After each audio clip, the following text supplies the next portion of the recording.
This is Dr. Safira Da Costa, and today we're going to discuss about electrocardiogram or ECG. Now, the heart produces cardiac impulses. So when these cardiac impulses are produced, there is also a production of an electric current. Now this electric current is absorbed by the tissues adjacent to the heart, and a small portion of this electric current also comes up to the skin, that is on the surface. So at that time, suppose we use electrodes, we can measure this electric current that is coming up to the skin, to the surface of the body. So the ECG is nothing but a technique to study the electrical activities of the heart. Now, before we jump into ECG and the interpretation of a normal ECG, I would like to teach you all about the conductive system of the heart. The conductive system of the heart is made of specialized cardiac muscle tissues which are modified in such a way that they can rapidly absorb the impulses that are produced in the SA node of the heart. Okay, now we'll jump straight into the conductive system of the heart. Okay, so now this is a schematic that I have drawn of the heart, this being the right hand side and this being the left hand side. So this is the right atrium, this is the right ventricle, this is the left atrium, this is the left ventricle, this is the superior vena cava, this is the inferior vena cava. Okay, so now as we all know, the pacemaker of the heart is known as the SA node, or rather the SA node is known as the pacemaker of the heart, which means the cardiac impulses that are there in the heart originate from the SA node. Okay, so the SA node is situated in the right atrium, somewhere here. Now, the impulses that are produced in the SA node, be it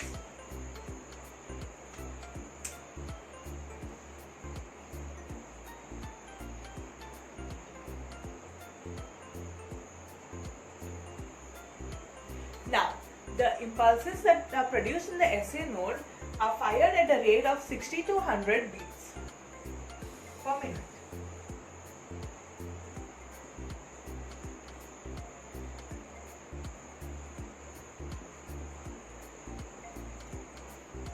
Okay. Now, from the SA node, the impulses travel on to the AV node.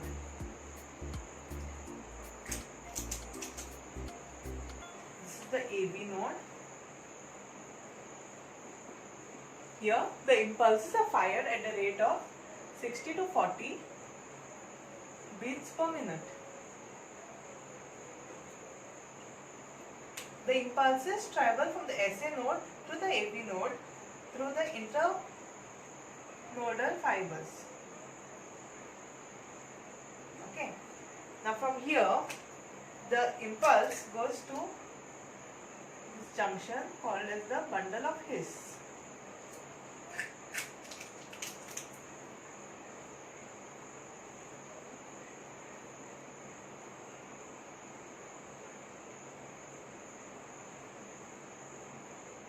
Okay, from the bundle of His, there is branching out into the left bundle. The left bundle branch and the right bundle branch, and from here the impulses travel to the Purkinje fibers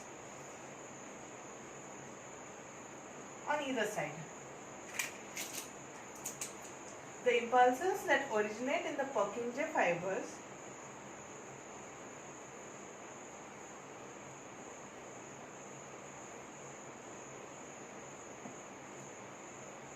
fire at around 40 beats per minute. Okay.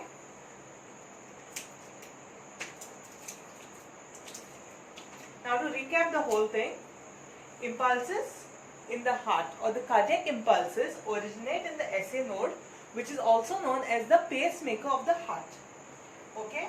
Over here the impulses originating from the SA node fire at 60 to 100 beats per minute. From here, through the internodal fibers, the impulse travels to the AV node. From the AV node, the impulses travel to the bundle of His.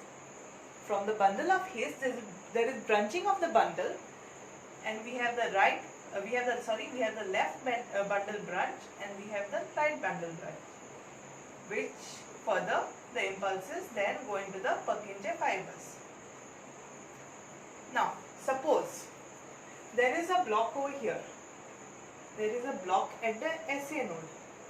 That means there will be no impulses originating from the SA node. So what will happen is that the AV node will take over as the pacemaker of the heart. It will be a substitute for the SA node since there is a block, or since the SA node is not functioning. So when there is a block at the SA node and the impulses are forced to originate from the AV node, the impulses will fire from at the rate of 60 to 40 beats per minute. Okay. Now say there is a problem at the AV node. This, in rare cases, what happens? The Purkinje fibers fire their own impulses at the rate of 40 beats per minute. Now this is important when we study about heart blocks, bundle branch blocks in the interpretation of ECG later on. Now I want you all to carefully understand and remember the conductive system of the heart, from where it originates and from till where it concludes, because this can be correlated with the formation of the ECG wave. Now that we are done with the conductive system of the heart, we are going to talk a little bit about the depolarization and repolarization. Okay? Now, in the cardiac muscle,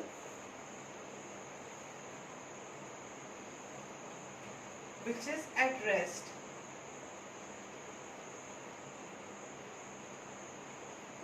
the positive ions on the inside and the negative ions are on the outside. So what happens is, when there is an impulse acting on this muscle, slowly what happens is that the positive ion comes outside and the negative charge is inside, and this continues. So this will turn negative, outside will turn positive, inside will turn negative, outside will turn positive. So it will continue in the muscle.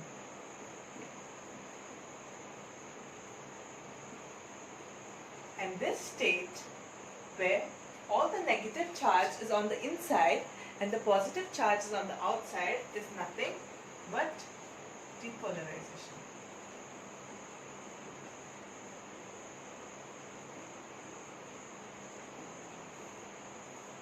Okay, and this happens due to the impulse that is coming in from the SA node.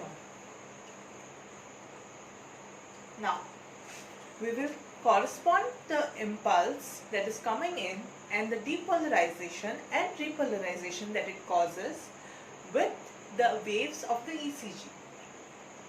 Okay? Now, we said this is the SA node, this is the AV node, then we have the bundle of His, right bundle branch, left bundle branch, right bundle branch, and the Purkinje fibers. Okay, so any impulse coming from here, it will originate in the SA node. Any impulse of the heart will originate in the SA node. So when this impulse originates over here, what it will do, it will depolarize the atrium. Okay, first it will depolarize the right atrium, simultaneously there will be charge going here and depolarizing the left atrium. The depolarization of the left atrium and the right atrium, both the atria together, is represented on the ECG by what we call is the first positive wave, that is the P wave. Okay. Now the charge moves on from the SA node to the AV node. From the AV node to the bundle of His, and from the bundle of His to the left bundle branch and the right bundle branch. Now what will happen is that this will start depolarizing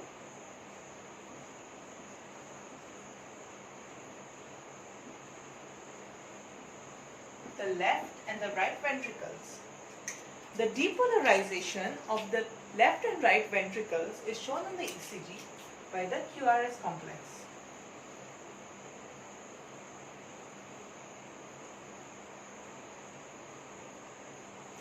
Okay.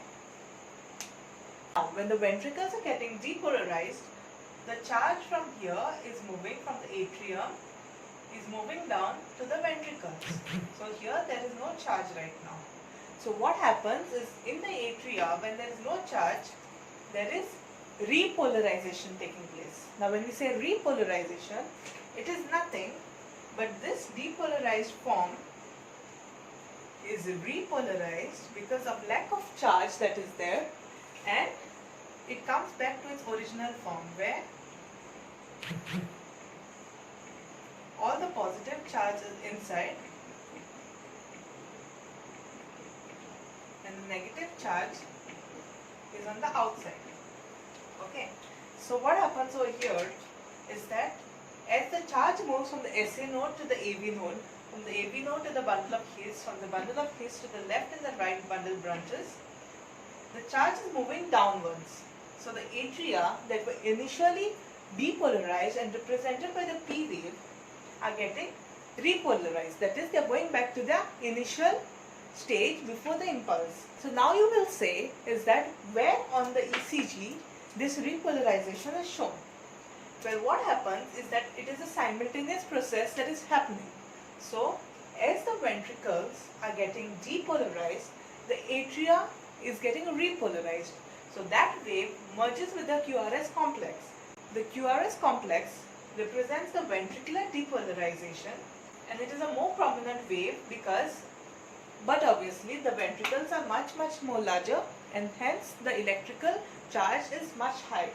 Okay, so now what happens to this charge is that as it moves forward, the ventricles come back to their original place. Okay, there is no charge in the ventricles now, so from the state of depolarization, they come back to the state of being polarized or repolarization, and that is represented over here in the form of a T wave.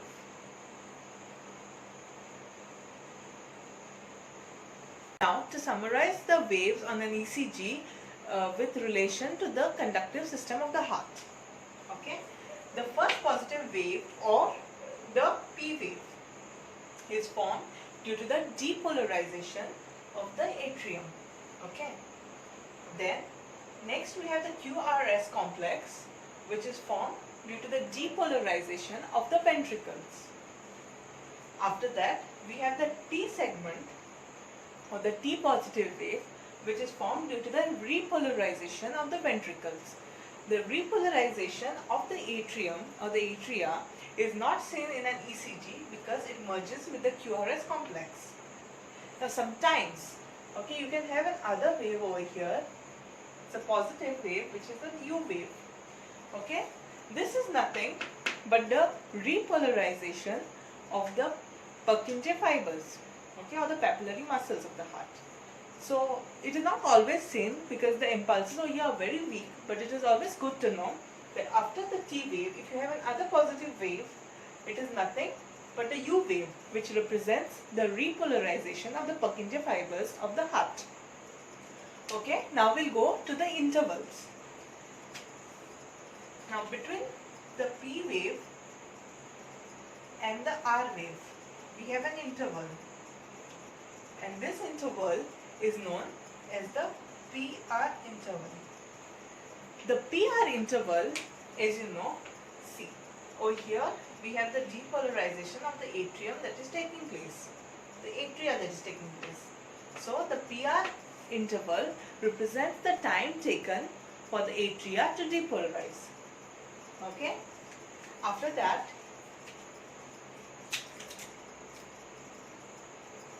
we have QT segment. Sorry, the QT interval. Now the QT interval, as you can see, it shows us the activities that is taking place in the ventricles. So the QT interval represents the ventricular depolarization and repolarization. The time taken for that basically. Okay. And then we have another interval, rather a segment, that is known as the ST segment. Now the ST segment is a period of isoelectricity.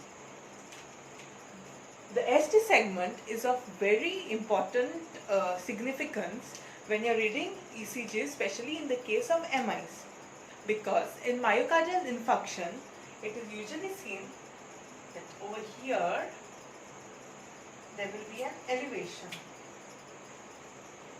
which is nothing but called the ST elevation. So the significance of the ST interval is that it is very important in the detection of ST elevation myocardial infarction.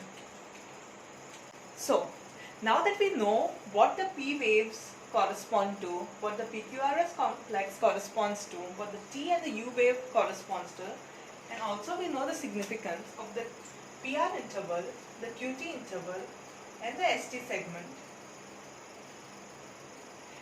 it becomes easier for us in the interpretation of the ECG. Now this, what we see, is a normal ECG. Now say, as we said, the P wave is a positive wave. Okay. Suppose on the ECG you see it as negative. So we know instantly that the problem is in the atrial depolarization. So there could be some problem in the atria. Say the R wave that is there is negative. Okay. Or say there is no QRS complex at all. We know that there is a problem in the ventricles. There is a problem with the ventricular depolarization or repolarization. Okay. Same with the T wave. Okay. We have another interval known as the RR interval. Okay. So say this P, your QRS complex, T wave. P wave, QRS complex, T wave. P, your QRS complex, T wave. Okay. So now this is your P, P, P, P. So this is your R, this is your R, this is your R. Okay. The interval between one R wave and the other R wave is known as the RR interval. This RR interval is very important because we know whether the heart is beating regularly or irregularly. So suppose the distance between these two RRs and these two RRs is the same, okay, and consecutively the same, it means that the heart is beating regularly. Say suppose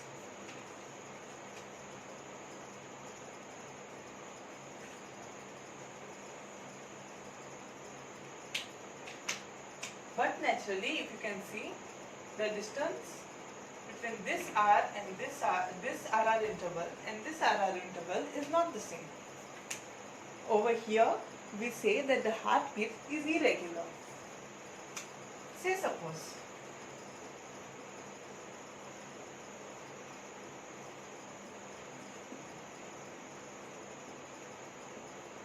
I'm showing you only the R wave over here.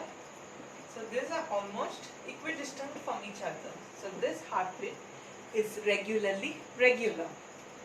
Now suppose we have, I'm showing you only the R wave,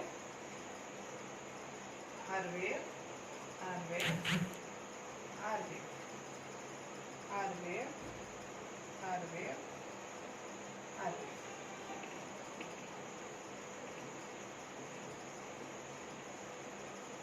So you will see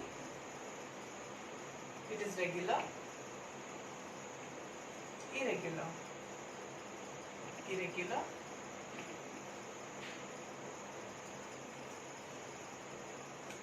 So you will see there's an irregularity in the distance between the R waves, but the irregularity is regular. So here this is one distance, there's an irregular R wave, again equidistant, and another irregular. But this thing is regularly irregular. So we call this heartbeat regularly irregular.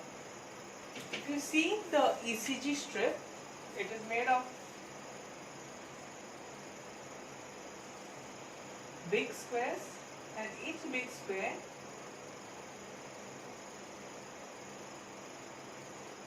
has 25 small squares, right? So P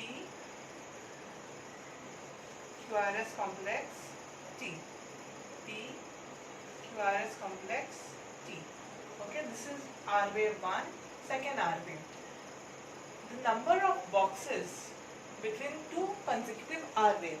This is done when the heartbeat is regular. When the heartbeat is regular, we count the number of big boxes in between two consecutive R waves. Okay, and we take 300 and we divide it by the number of big boxes. Say there are 5 big boxes. So 60. Now this 60 is nothing but the heart rate, which is beating at 60 beats per minute. So basically this is a way you can find out the heart rate of a person using the ECG in a simple way, where you count the number of big boxes between two R waves, keeping in mind only and only if the ECG strip, if the heart rate of the person is regularly regular. At that time you count the number of big boxes between two R waves, and you take 300 and divide it by this number of boxes, and that will give you instantly the heart rate of the person.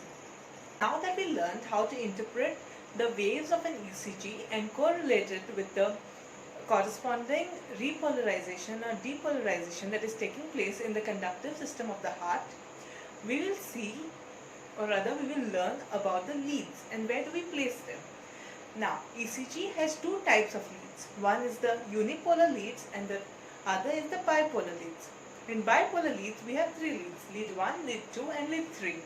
Whereas in unipolar lead we usually have 6 leads, that is V1, V2, V3, V4, V5 and V6. Sometimes we use the posterior leads, that are the V7, V8 and V9, which is not usually used, but in certain cases to get a particular view of the heart they are used. But for now we will stick only to V1 to V6. Okay? Coming to the bipolar leads, for lead 1 we attach the positive to the left arm and the negative to the right arm. For lead 2 we attach the negative to the right arm and the positive to the left leg. And for lead 3 we attach the negative to the left arm and the positive to the left leg. Now coming to the unipolar leads. V1 is attached over the 4th intercostal space, right next to the sternum. V2 is attached just opposite over the 4th intercostal space, but on the left hand side. V1 was on the right hand side, V2 is on the left hand side towards the sternum over the 4th intercostal space. Now V4 is attached over the 5th intercostal space, okay, and it is on the mid-clavicular line, that is V4. So it is attached over the 5th intercostal space, somewhere in the mid-clavicular line. Okay, so this is your clavicle. This is your clavicle. V3 is placed between V2 and V4. V5 again is placed over the 5th intercostal space, okay, over the anterior axillary line, and V6 is attached next to it over the mid axillary line. So these are the placements for all your unipolar leads, and this were the limb leads or the bipolar leads, that is lead 1, lead 2 and lead 3. Now that we learnt about the interpretation of the ECG waves and also the intervals of the ECG waves, and we know the placements of the unipolar leads and the bipolar leads, it becomes easier for us to see any abnormality that is present in the ECG strip. ECG is a very important tool that we have to calculate the heart rate of a person, to calculate the rhythm of the heart of the person, as we have already discussed.